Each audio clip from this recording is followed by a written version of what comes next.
Yes, it's quite clear that loneliness is everywhere. I mean, loneliness is an enormous. It's interesting. I'm sure some of you, our viewers are familiar with the work of Edward Hopper, who's a very famous artist. He's had some very recently, in the last few months, some major exhibitions of his work in major American cities. And it's all there is isolation, loneliness of the American people. People are right next to each other, but there's no interchange. And I think it's very important. You have to, see, one of the signs, interesting enough, it doesn't have to be, if you're looking for a spouse, should be, does he or she have a lot of friends? Do they have friends? They have good friends? How many do they have? Are they, we're not talking about you have to be outgoing and all these kind of ideas. A person can have a temperament that's rather phlegmatic, so to speak, but they should be capable of having relationships and giving of themselves and receiving that gift in return.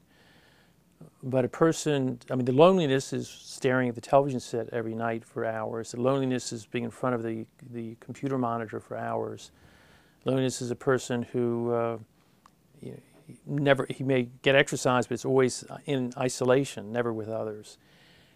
Can those people, some of that can be temperamental, but is that a person who's going to be capable of giving himself truly inside of the marriage? And with all due respect, and we have to respect the sensibilities of our viewers and listeners, we're a secular Protestant culture, and it's a cold, cold culture.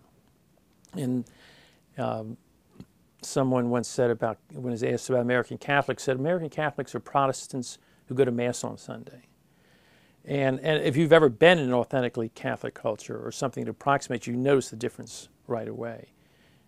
And we have to recognize that I don't want to be a cold, isolated person. I want to be a happy, giving, and it's not a question of being part of the expression of party animal or thing of that sort, in which you have to rely on additives or alcohol or who knows what in order to, and that's part of the problem. People lose themselves in addictive things because they're lonely. Most people, a lot of times, there are many reasons why a person can fall into addiction of whatever sort, but part of it is they're trying to drown their sorrows.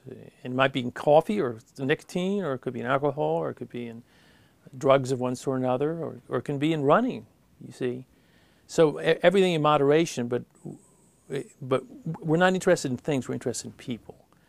And a person who's isolated shows himself for, not necessarily for life, but probably has to get real help in order to forget about themselves and give, with the confidence, without looking to get, but with the confidence that if we're generous with God and we're generous with other people, we'll never lack for friends and close relationships.